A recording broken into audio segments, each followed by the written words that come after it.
Sawadika, bonjour à tous, bienvenue dans une nouvelle vidéo sur ma chaîne Kathleen à Phuket. Aujourd'hui, je reçois Fabien. Bonjour Fabien. Bonjour Kathleen, bonjour à toutes et à tous. Qui, après 4 ans de vie à Phuket, a décidé de partir. Encore une fois, je reçois quelqu'un qui quitte Phuket, qui ne quitte pas la Thaïlande, mais qui quitte Phuket. Il va nous expliquer un petit peu pourquoi, toutes ses raisons, etc.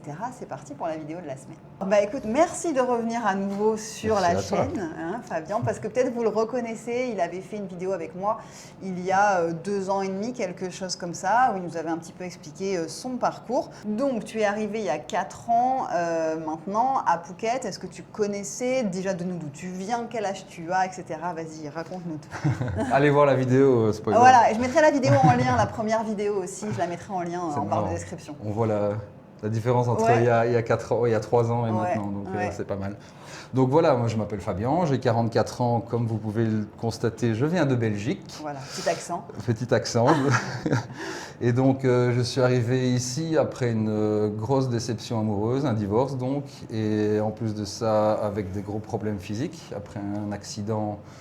Par mon boulot, j'étais militaire pendant plus de 20 ans, et donc accident de travail, 2 opérations du dos, une de la main, et voilà, je suis arrivé tout cassé en Thaïlande.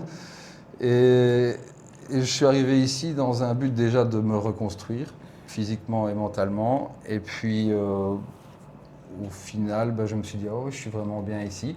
Pourquoi tu avais décidé de quitter la Belgique? Pour toi, c'était parce que tu n'arrivais pas à sortir peut-être dans l'état dans lequel tu te trouvais? Pourquoi la Thaïlande? Pourquoi envie de partir déjà? Déjà, par mon boulot, j'ai beaucoup voyagé dans ma vie, mais ce n'était pas pour les bonnes raisons, on va dire. Mais bon, cette dynamique de rester un petit peu par-ci, par-là, tu vois, beaucoup voyager, ne pas rester trop longtemps sur place, c'est quelque chose qui me parlait. Je suis un peu nomade dans l'âme, donc ça m'a toujours plu. Et puis là, dans mon ancienne vie, j'étais bloqué, pardon, je vais me faire des ennemis, mais j'étais bloqué dans une vie qui ne me convenait pas. Donc avec une personne, avec un enfant. Moi qui n'avais jamais voulu d'enfant, ça a été une grosse révélation. En fait, j'étais toujours dans le « je ne sais pas si j'en veux, je ne sais pas si j'en veux pas ». Là, maintenant, je sais que je n'en veux pas. Et donc la Thaïlande, ça t'est venu comment cette idée au fait? Parce que tu connaissais pas du tout Pas du tout. Avant. Pas du tout. J'ai toujours été dans les sports de combat, donc Thaïlande pour moi c'était boxe thaïlandaise. Et puis j'avais 3 choix de destinations que je voulais absolument faire. C'était l'Australie, le Japon et la Thaïlande. Et bon, pour des raisons économiques, je pense. Je suis venu ici pour me reconstruire. Parce que toi, tu es à la retraite officiellement de l'armée, mais tu as une retraite militaire. Une retraite militaire et de l'ONU. De combien? Au-dessus de 2005. Ok, donc tu es tranquille financièrement. Tu t'es dit, bon, j'ai presque 2500 € par mois, je suis tranquille pour vivre en Thaïlande sans avoir à chercher de travail, parce qu'au fait, ton but, c'était pas de travailler. Donc tu es arrivé, tu avais 40 ans en Thaïlande, célibataire, en se disant, je connais pas Phuket, je débarque à Hawaï, parce que quand on avait fait cette vidéo à l'époque, tu étais à Hawaï. Et là, qu'est-ce qui se passe? Alors, tu as, depuis tout ce temps, tu as eu quoi comme évolution? Tu as rencontré quelqu'un? Tu as fait quoi de ta vie?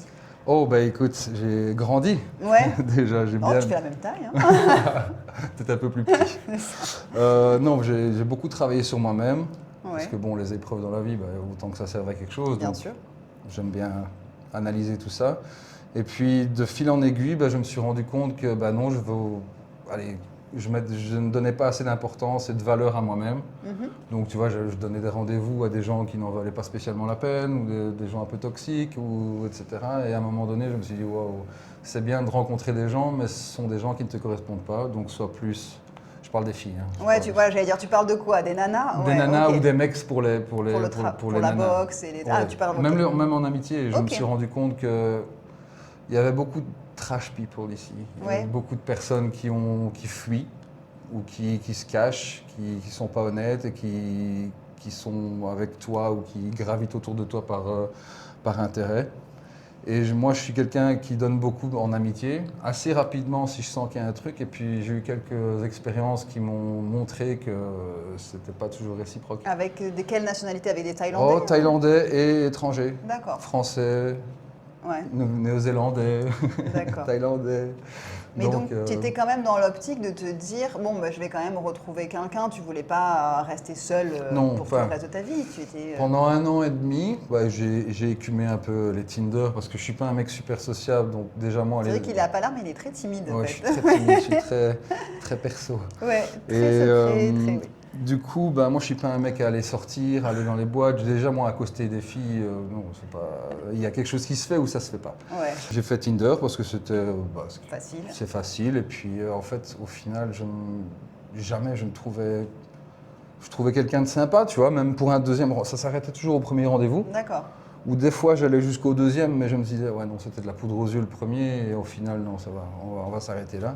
Et tu rencontrais des Européennes, parce que toi, est-ce que du coup, au niveau physique, tu aimes aussi les Thaïlandaises, les Asiatiques Je suis pas spécialement sur le physique ou sur la nationalité, plus sur la connexion. Ouais. Donc peu importe, donc tu as rencontré autant des Thaïlandaises que des Européennes. Je vais être cru, mais j'ai rencontré des top mannequins, j'ai rencontré des filles obèses. Pardon, mais c'est voilà, je m'en fous. Je me fie pas trop au physique et puis les autres cultures, ça m'intéresse, tu vois. Ouais. Et tu parles anglais aussi, en Oui. Ouais. Donc heureusement. Oui, mais ça c'est aussi un quelque Apprenez l'anglais si vous venez. Oui, plus que le thaï en effet. À Phuket en tout cas, l'anglais c'est indispensable. Ouais. Ouais. J'étais plus relax sur les critères de sélection, on va dire. Ça fait très bouché de dire ça, mais tu vois, une fille sans travail ou une fille avec des enfants, ça pouvait peut-être encore passer. Et puis je me suis dit non, tu rencontres. Non. Donc j'ai changé mon fusil d'épaule, je me suis mis vraiment à être sélectif. D'accord, et du coup, il reste du monde. Il n'y avait plus personne. Voilà. Pendant des mois, il n'y a eu plus personne. Mais... C'est ce que j'allais dire, qui reste du coup Il reste celle que j'ai rencontrée maintenant, parce qu'à partir du moment où je me suis dit arrête tes bêtises, tu vaux bien mieux que ça, tu es un mec bien, je me considère franchement comme un homme bien, avec beaucoup de valeurs, une personnalité certes, mais voilà, toujours humble et respectueux, etc. Et au final, je me suis dit, il ne t'en faut qu'une. Bien sûr. Et parmi ce monceau de MERDE qui est Tinder, je vais dire, il y en avait une, et voilà. La fille que tu as rencontrée, donc elle est moitié thaïlandaise, moitié américaine, voilà. C'est ça? En fait, elle a grandi, pour faire bref, parce que c'est aussi une voyageuse, elle a grandi, ses parents son père est journaliste, ancien journaliste de guerre dans les maisons d'édition, etc. Sa mère était prof de philosophie thaïlandaise. Oh, c'est intéressant ça. Oui, très intéressant. Et donc ils ont beaucoup voyagé. Elle a grandi à Singapour, en Inde, etc. Donc déjà cet amour du voyage et de la découverte des autres cultures, très ouverte. Et du coup, par son côté thaï, elle a beaucoup de respect, de valeurs, etc. Tu vois bien les vraies traditions thaï. Et de par son père, le côté américain où c'est plutôt ouvert d'esprit et communicatif, etc. Et j'ai chopé la bonne. Franchement, parce que moi, une relation, c'est pas... J'ai essayé avec des Thaïs, mais la discussion, même si elle parlait un peu anglais, les discussions que j'ai envie d'avoir avec ma partenaire, c'est plus profond que ça. Là, avec une maman philosophe, elle a de quoi discuter. Et puis toi qui parles anglais, elle qui parle anglais couramment, bien évidemment. Quel âge elle a? Elle a mon âge, elle a 2 ans. De 42.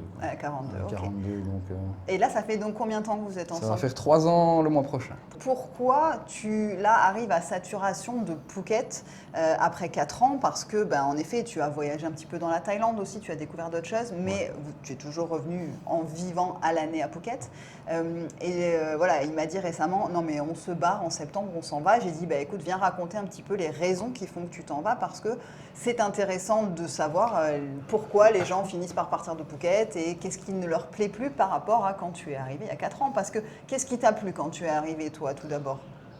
Le dépaysement, déjà moi je me voyais plutôt comme grisé par l'Europe. Ouais. L'Europe, en fait, quand je retourne en Europe et que je reviens, je sens que j'ai ce poids, cette tension, cette noirceur.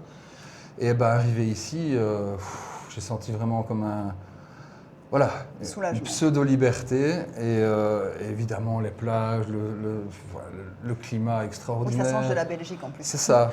Surtout avec des problèmes de dos, le climat fait beaucoup. Ça t'a fait du bien, ok. La beauté des gens aussi, qui étaient à l'époque.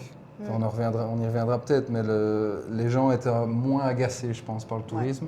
Ouais. Et donc beaucoup plus vrais quand ils souriaient. Maintenant, donc on peut en venir au pourquoi. Et donc voilà, donc là, tu avais plein de choses qui quand même t'ont plu et on va dire que tu l'as vu se détériorer un petit peu au fil des années, c'est ça? Vraiment fort. Ouais. Vraiment, vraiment fort. Déjà au niveau des services. Ouais. On dit toujours que c'est pas cher, c'est pas cher. Oui, c'est pas cher, mais voilà, il y a beaucoup d'abus. Ouais. Et en fait, j'en discutais avec ma compagne justement ce matin ou hier, et on se disait que la nourriture à Bangkok, tu vas souvent à Bangkok, ça n'a rien à voir avec ici. La nourriture à Bangkok, elle est là, et la nourriture ici, elle est là. Et en fait, c'est très simple, c'est parce qu'ici, ce sont des touristes. Oui. Ici, ils s'en foutent des touristes. Oui. Ils s'en foutent qu'ils soient contents, Oui, c'est ça, ils donnent ton argent, et puis c'est bon. À Bangkok, s'ils font le même principe marketing ici, ils sont morts. Ouais. Ils ne durent pas parce que c'est une population expat et le mot se passe et donc il ferait vite faillite. Le fait que la qualité des touristes depuis deux ans et demi a vraiment plongé, je ne sais pas, à cause de la guerre ou le 93 qui débarque parce que c'est pas cher, voilà, ça tire vers le bas. Ouais. Et chaque pays, en fait, je n'incrimine pas spécialement la France, la Belgique, l'Europe, c'est toutes les nationalités. Ouais.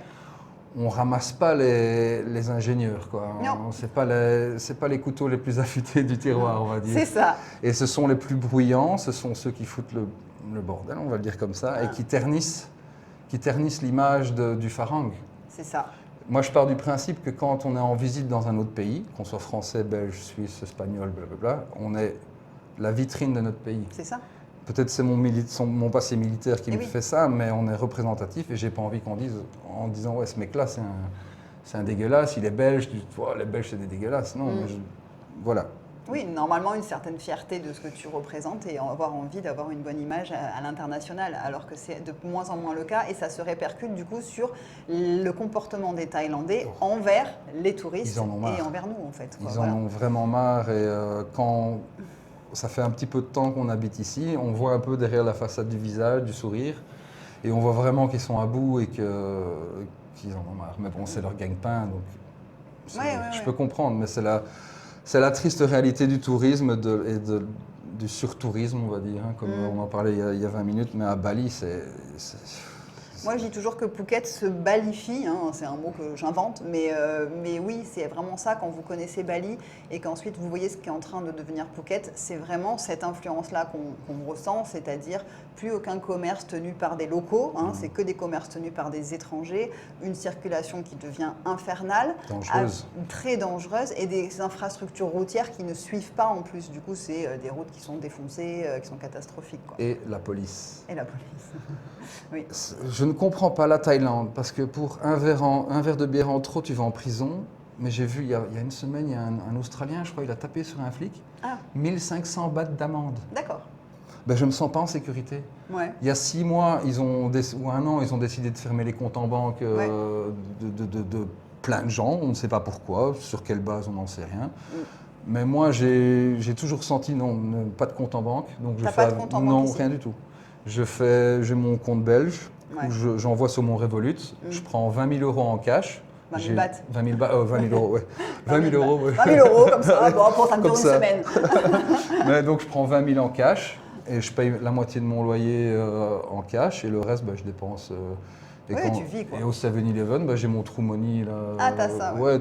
Ça passe nickel. Tu peux pas scanner, de toute façon, au 7-Eleven. Non, c'est ça. Et puis, du coup, je fais très bien sans et heureusement, je suis bien content. On parle aussi de Phuket, mais c'est vrai que tu n'as pas eu envie de quitter la Thaïlande de manière générale. C'est plus que Phuket. Écoute, l'an dernier, on a fait un voyage, un road trip en camping-car, si on peut appeler. Ouais. Et là, j'ai vraiment découvert la vraie Thaïlande. Donc là où il y a des touristes, mais c'est des touristes thaïlandais. D'accord, personne il n'y a pas d'étrangers qui vont là, c'est trop loin et c'est pas assez bien pour eux. Donc là, c'est vraiment les vrais gens. Ouais. Et waouh. Où les mecs, tu vois, ils voient un blanc et qu'est-ce qu'il va me faire celui-là? Ouais, qu'est-ce qu'il vient faire? Qu'est-ce qu'il vient se faire ici? Ouais, bizarre lui. Donc ça me manque ça et du coup on va un petit peu voyager. Surtout que ta copine, pour la connaître, qui est moitié thaï, moitié américaine, elle fait pas forcément trop thaïlandaise dans ses traits. Elle est mexicaine. Elle est grande, elle fait plus Amérique latine que thaïlandaise. Donc elle, comment elle est perçue aussi par rapport au thaï? Parce qu'elle parle thaï couramment, bien sûr. Elle a la nationalité thaï. Donc comment elle est perçue? C'est marrant parce que je lui dis des fois, vas-y, fais rien et on écoute ce qui se passe. Oui. on écoute, eh ben, je peux te dire que les Thaïs sont racistes. Ouais. Ils sont assez racistes, ouais. Et je lui dis, mais tu ressembles à une Mexicaine ou un truc comme ça. Et même les gens, des fois, quand ils la voient parler thaï, ils font, mais t'es à moitié thaï. Ouais.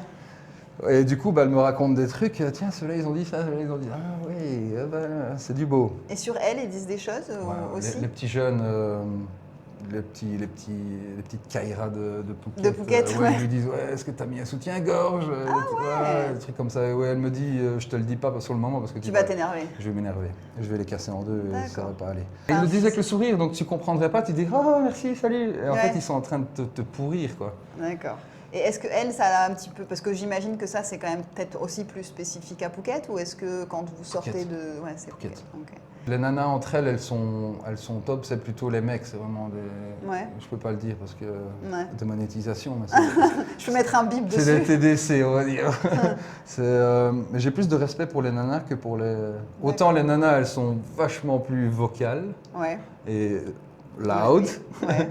Autant les mecs, ils sont beaucoup plus vicieux. Et est-ce qu'elle, elle a déjà été en couple avec un Thaïlandais? Tiens, ça c'est intéressant. Non. Jamais. Non. Et en fait, il y a une unsaid rules parce qu'elle vient d'une famille un peu plus aisée, tu vois. Oui. Et il y a une règle non dite qui disent ramène pas un Thaï. D'accord, ok. Parce qu'on sait comment ils sont, des joueurs, des cheaters, ils sont pas des. Je parle en généralité. Oui, on fait des généralités quand on parle de toute façon. Oui, donc d'accord. La majorité. Et donc elle aussi en a eu marre de Phuket et a envie de bouger, de voir d'autres choses. Parce que l'avantage, c'est qu'elle, qu'est-ce qu'elle fait comme métier? Elle travaille pour une société de marketing qui fait beaucoup dans le green. D'accord, l'écologie. L'écologie, etc. Ils travaillent ils sont fondés par des... Pas Greenpeace, mais un peu tout ce qui est écologique, etc. Mais elle travaille en ligne? Oui. Elle travaille en ligne. Pour une société thaïlandaise? Oui. Donc elle n'a pas besoin d'être basée à Phuket, elle peut être n'importe où. Toi, tu ne travailles pas. Toi, tu peux être aussi basé n'importe où. Vous n'avez pas d'enfant. Alors, elle n'a pas d'enfant non plus, parce que vous êtes rencontrés, du coup, elle avait presque 40 ans. Ah, c'était une vieille déjà. Voilà, n'est-ce pas? Je représente les vieilles. Ouais. Mais, vive les vieilles. Voilà. Moi non, merde. C'est ça. Et donc, elle n'avait pas d'enfant. Ça aussi, comment c'est perçu dans sa famille, peut-être, avec une maman thaïlandaise? Est-ce qu'elle attendait les petits-enfants? Est-ce que tu as une pression à ce niveau-là? Pas du tout, non. Déjà, ils la connaissent. Elle a toujours été sur ses positions depuis elle est toute jeune, depuis qu'elle a peut-être 17-18 ans, elle se dit, moi je ne veux pas d'enfant. D'accord. Et sa sœur qui s'est mariée donc avec quelqu'un Avec un Américain, ça fait 15 ans je pense, quelque chose comme ça. Où il a tout quitté aux États-Unis il a appris le thaï. Je me sens ridicule parce qu'ils parlent tous, le père il parle des dialectes thaï que même la mère a du mal à comprendre. Le beau-frère, mon beau-frère futur, il parle couramment thaï, et moi je suis là, kopukra. Donc tu ne t'es pas mis à apprendre le thaï? J'ai essayé, mais ici en fait le truc c'est que déjà tu essayes de parler à un thaï, tu crois qu'il est thaï, non il est birman, et du coup moi tu l'as dit plus tôt, je suis timide, et donc tu vois je fais l'effort de parler, et puis quand le gars ou la dame me regarde avec un point d'interrogation dans les yeux, je me dis ouais bon ça va, je vais réviser, et au final après 2 ans j'ai abandonné. Surtout qu'au fait dans ton quotidien au final tu es en anglais. Oui, je suis en anglais. Avec ta copine, tu es en anglais. Dans sa famille, si tu y vas, vous êtes en anglais. Donc c'est vraiment intéressant d'avoir aussi cette culture complètement intégrée à la Thaïlande, mais en même temps ouverte à l'international. Enfin, c'est quand même quelque chose. Tu es tombé dans une famille là qui est. Je trouve ça passionnant. Moi, j'adore la famille. Parce qu'alors, tu vas partir de Phuket. Donc dis-nous où tu vas aller déjà dans un premier lieu, puisqu'en septembre, tu t'en vas de Phuket, c'est ça? On déménage fin août, où là on va dans le sud de Hua Hin, à 45 minutes, donc vraiment... Ça s'appelle comment? Pramburi. D'accord. Pramburi.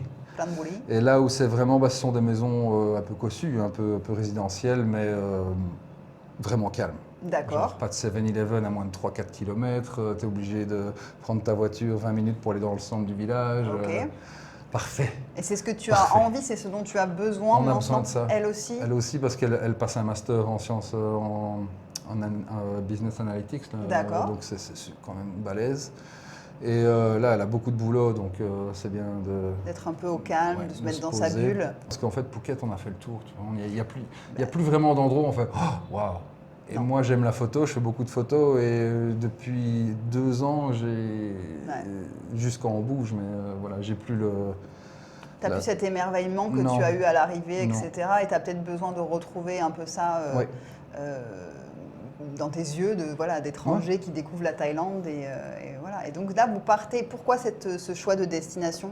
Parce qu'en fait, on a un peu regardé. Moi, Bangkok, c'est hors de question.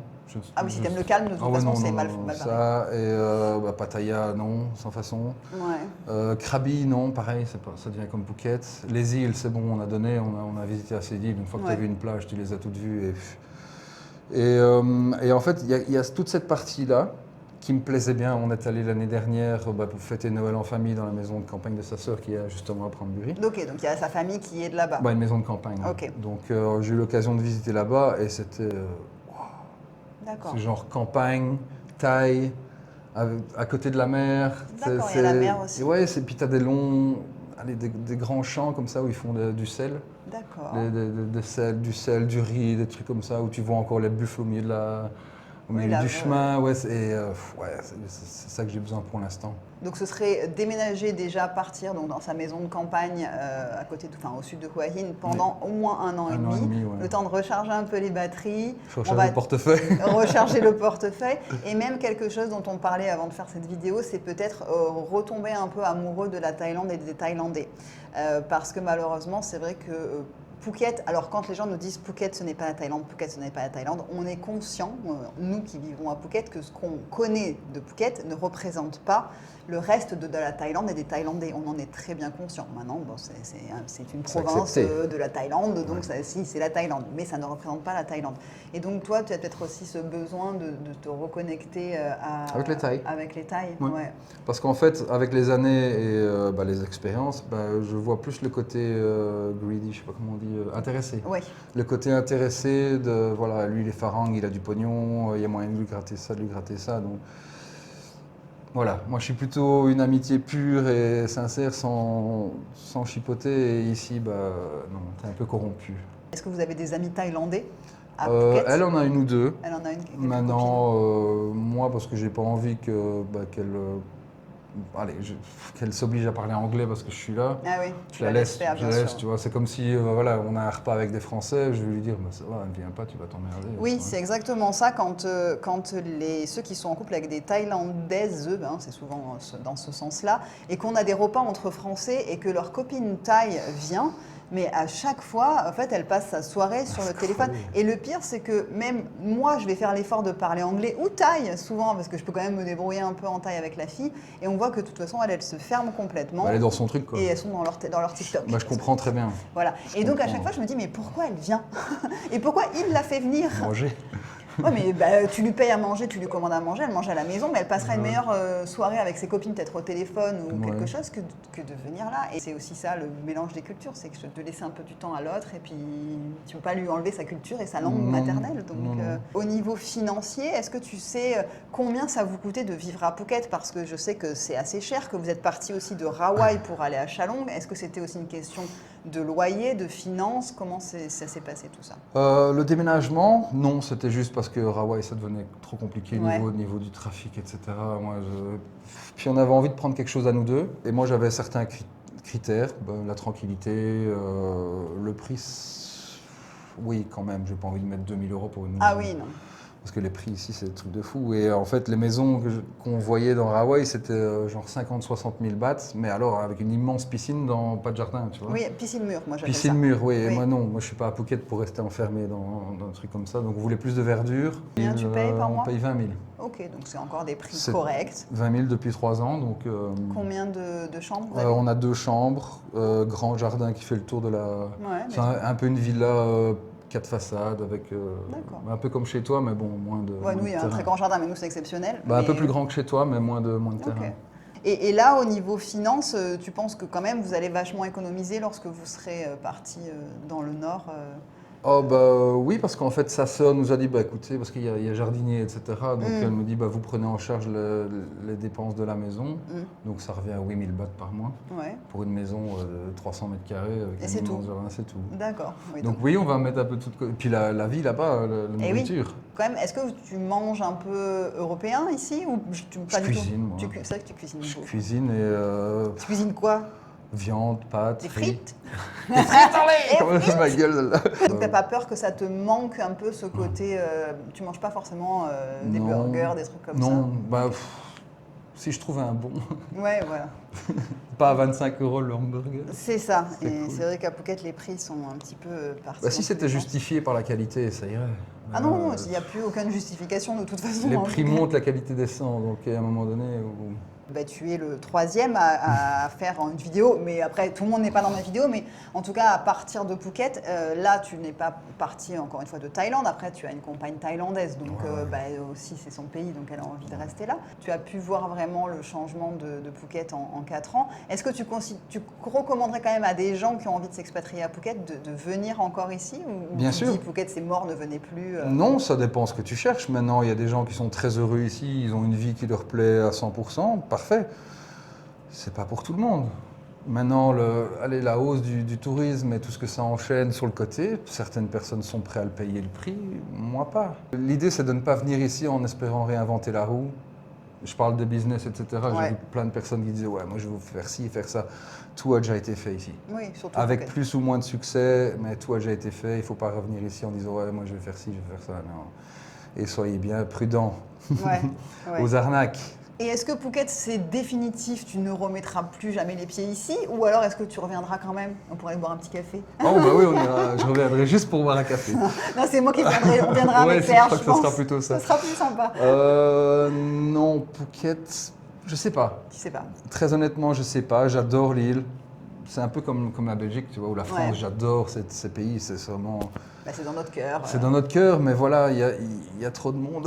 Ouais. C'est tout. Maintenant, c'est voir ce que l'avenir, le tourisme à venir va faire de cette île. Ouais. Parce que c'est tout rien. Soit ça peut devenir Sin City, Ouais. ou alors ça peut repartir mieux, je sais pas. Maintenant, oui, parce que bon, j'ai tous mes souvenirs avec ma future épouse ici. Donc. On a un scoop parce que, bon, même si elle regarde la vidéo, elle parle pas français.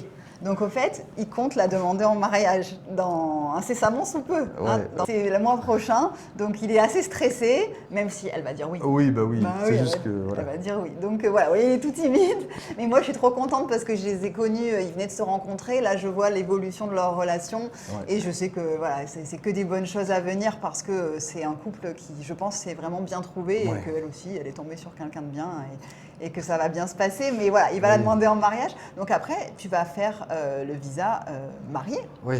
normalement. Mon visa... Parce que c'est compliqué, toi, tes visas aussi. Mon visa étudiant termine le 20. Parce que tu n'as pas l'âge du visa retraite. Non, malheureusement, Eh ça oui. c'est encore une ineptie, pas possible.